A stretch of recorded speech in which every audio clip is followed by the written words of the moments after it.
You are an addict. Look at yourself.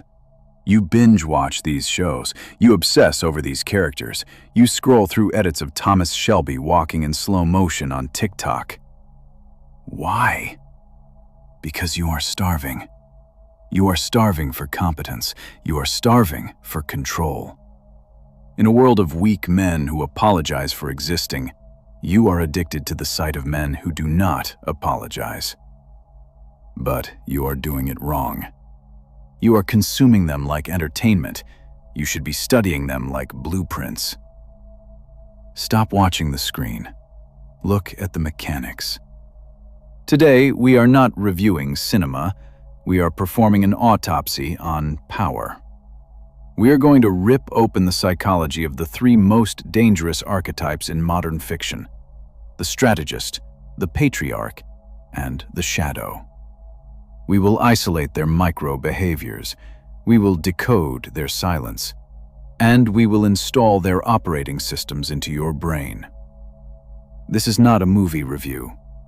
This is a software update for your soul. Archetype 1. The strategist. Thomas Shelby, the ghost, the man who is already dead, so he has nothing to lose. Why is Thomas Shelby the most emulated male character of the decade? Is it the suit? The haircut? The cigarette? No, those are costumes. If you wear the suit, but you lack the internal state, you are just a clown in a costume. The power of Thomas Shelby comes from one specific psychological principle: radical emotional non-reactivity. Let us analyze the biology of a normal human. When a normal man is threatened, his cortisol spikes. His heart rate jumps to 120.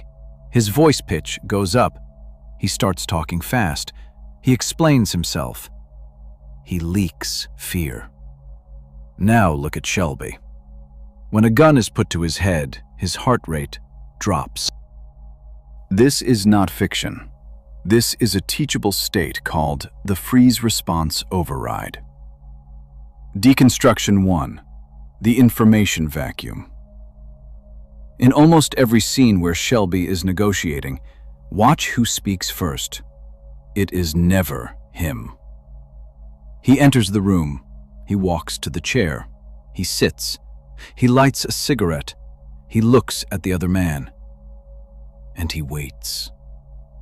The other man, uncomfortable with the silence, starts talking. He reveals his position. He reveals his anxiety. He reveals his price. Shelby gathers the data before he spends a single word.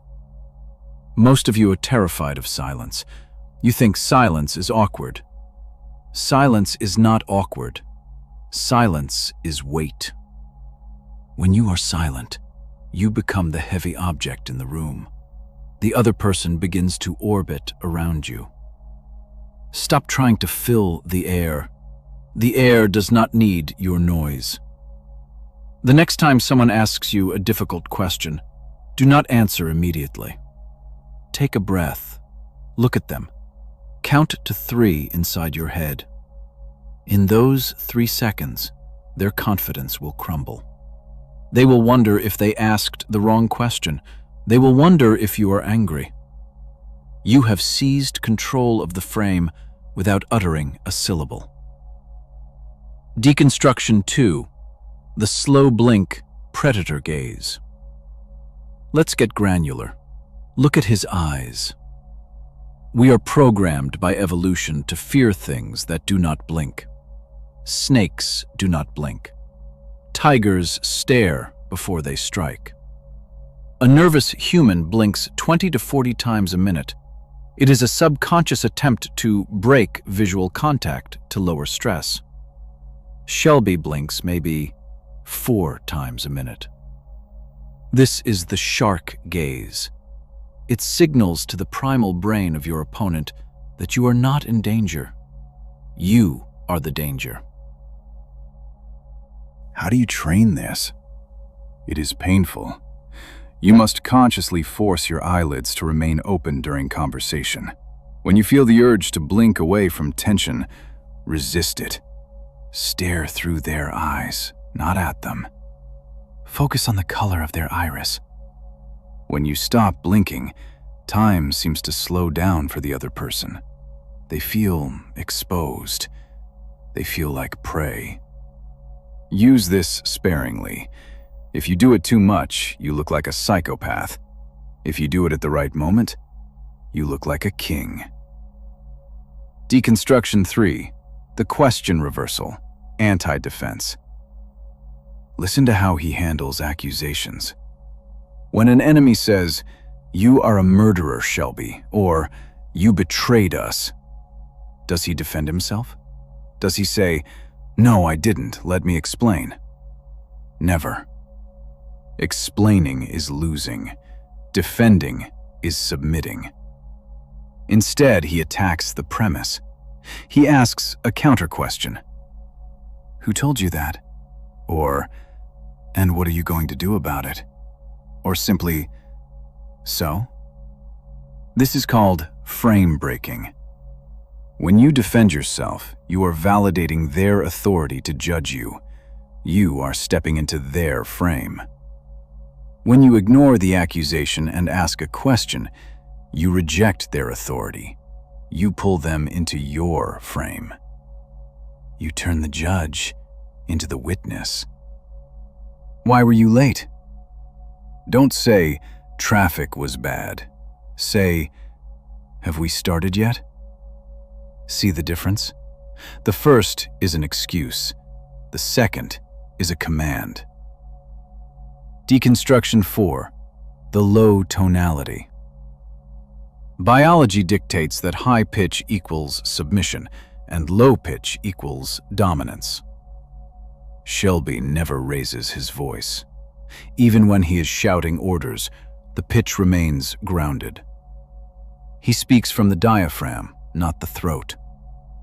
Most of you speak from your nose. It sounds whiny. It sounds weak. To sound like a strategist, you must slow down your cadence. Fast talking signals anxiety. It signals that you are afraid of being interrupted. Slow talking signals that you believe your words are so important that the world will wait for you to finish. And if you speak slowly enough, they will wait. Summary of the strategist. Thomas Shelby is not a gangster. He is a mathematician of human behavior. He calculates the leverage, subtracts the emotion, and solves for victory. He teaches us that the loudest man in the room is the weakest man in the room. The true power lies in the void between the words. Be the void, the roar of a lion in the distance. Archetype 2, the patriarch, Tywin Lannister. Thomas Shelby is dangerous because he is quiet. Tywin Lannister is dangerous because he is absolute. He is not a gangster. He is not a politician. He is the institution. He does not need to use violence. He is the violence. Most men confuse authority with volume.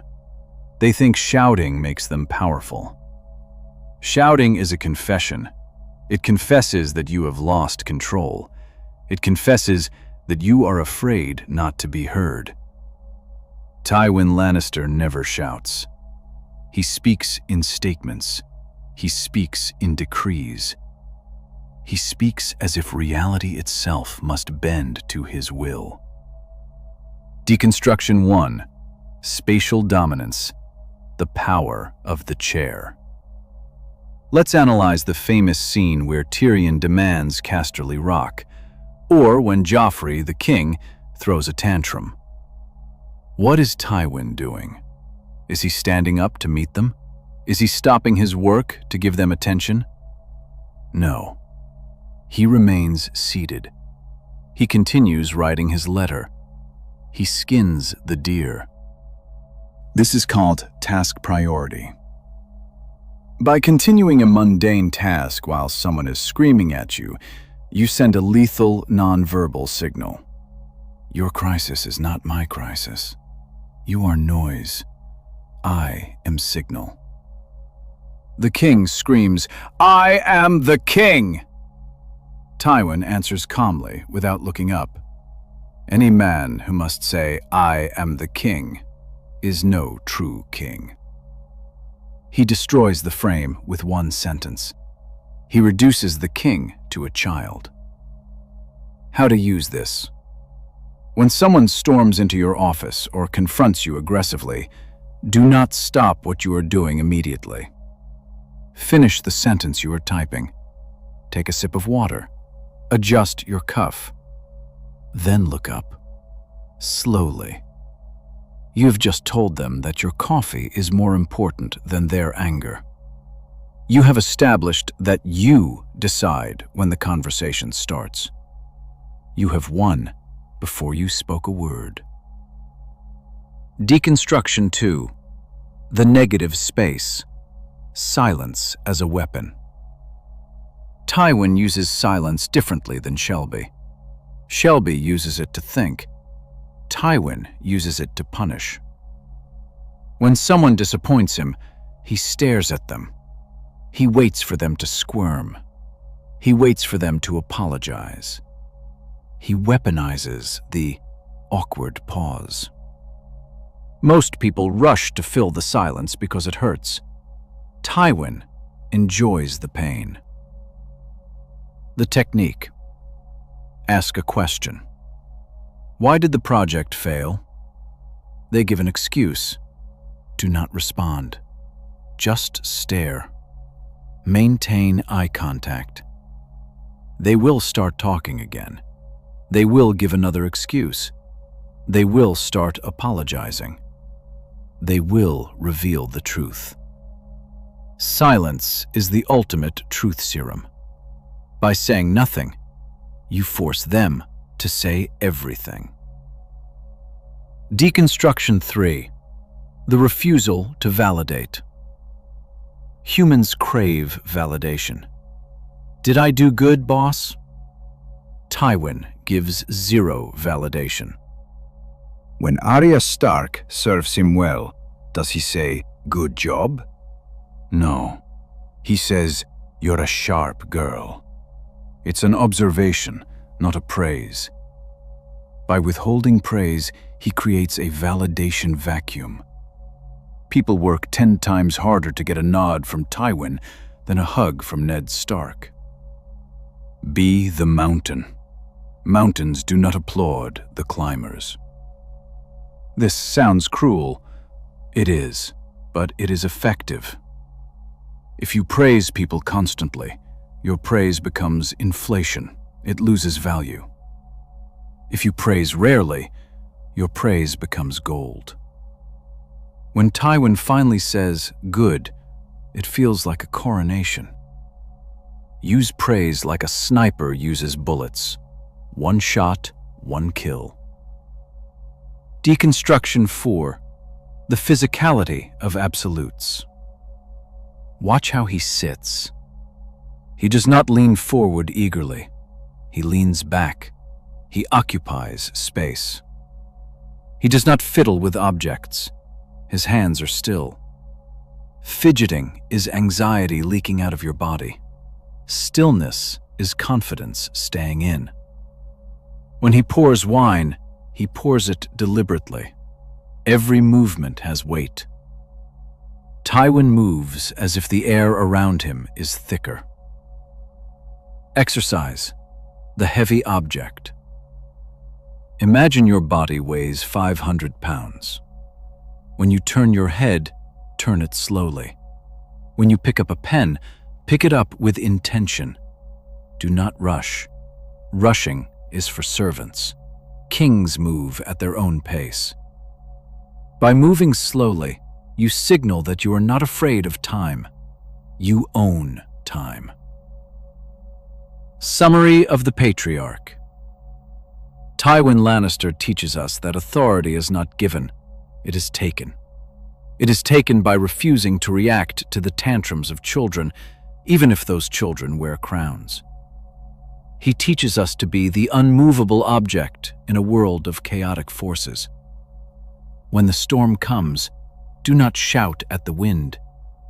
Just close the window and go back to work. The archetype 3, the shadow. I didn't make the moment available, or head themselves about Hardment, the box for good flet. Archetype 3, the shadow. We move from the lion to the serpent. Gustavo Fring is the most terrifying archetype because he looks harmless. He is the manager of a chicken shop. He wears a yellow shirt. He smiles. But behind the eyes, there is a nuclear reactor. He teaches us the art of hiding in plain sight. Deconstruction 1, the duality, the mask. Fring is the master of compartmentalization. He has two states. State A, the servant, polite, helpful, is everything to your satisfaction?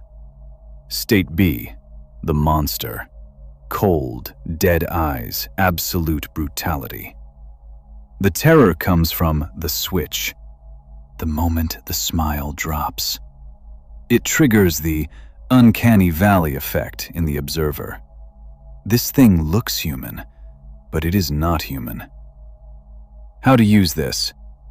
Be impeccably polite to your enemies. Kill them with kindness is not a cliché. It is a camouflage. When you are polite, you are invisible. No one suspects the polite man. This allows you to position yourself perfectly. And when you finally strike, the contrast makes the blow devastating. A scream from a quiet man is louder than a bomb. Deconstruction 2, hypercompetence, the ritual. Look at how Fring cleans the fryer. Look at how he adjusts his tie before, well, you know. He respects the process. Chaos is for amateurs. The professional is obsessed with order. We do not sell drugs. We manufacture a product. He reframes crime as corporate excellence. Deconstruction 3, the deadly calm, the box cutter. The most famous scene. Victor messes up. Gus walks in. Does he scream? Does he explain? He slowly takes off his jacket. He folds his shirt. He puts on the suit. The ritual.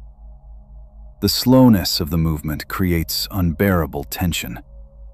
Then, action. Then, he washes his hands, takes off the suit, puts on his glasses.